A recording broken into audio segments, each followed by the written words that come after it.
Mr. Manuel, I'll direct this one to you. We talked about transportation earlier, but what specific steps will you take to bring DART to McKinney?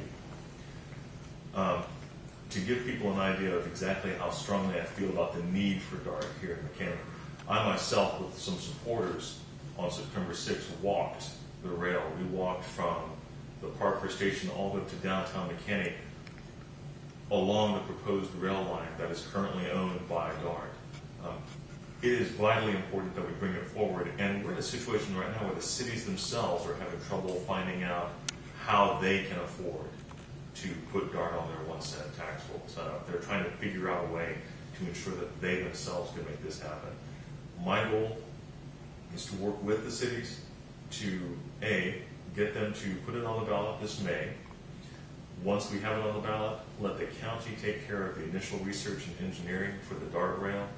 Let the county bear the initial brunt of that cost and lay down the foundation, which we can then share unilaterally with all cities, and then let the cities themselves pick up the slack as soon as they're, I would say probably by end of next year, when the housing market comes back, when the economic situation improves for the entire county. I think we're going to continue to grow. We're adding, as my beloved opponent mentions, more cars than people. We continue to see the population and the drive time increase on a daily basis. And the citizens themselves now recognize it's time for us to get DART. The mayors, the city managers, the city planners now realize they're all on the same page. It's simply a matter of we, the county, trying to make sure that we bond them together and create something that can help everyone move forward. Mr. Jaynes?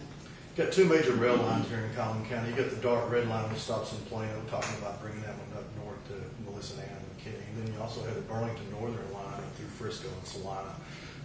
To get both of those lines up here, you're talking approximately $1.4 billion.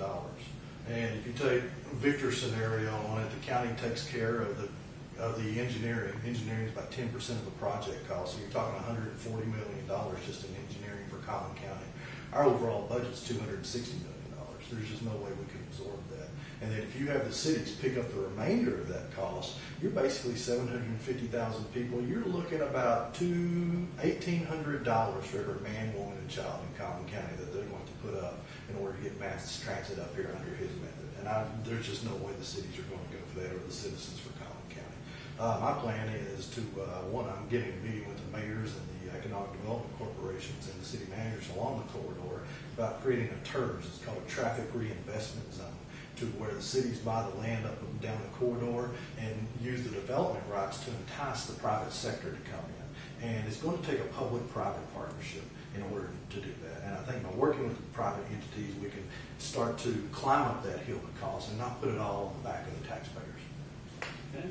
Manuel, Oh, I totally agree that we do need to move forward with the public-private partnership. I think where we disagree is at which point the county is going to be involved, and at which point the cities themselves are going to take a part of the burden. Currently, we have 1 cent of our city taxes going towards economic development corporations and community development corporations. As you can see with the growth and work we've got here in Allen and Fairview, they're on top of it. They've spent, I think, pretty much the money that they need to when it comes to their economic development. They're definitely in line to start turning around and spending that money on the rail.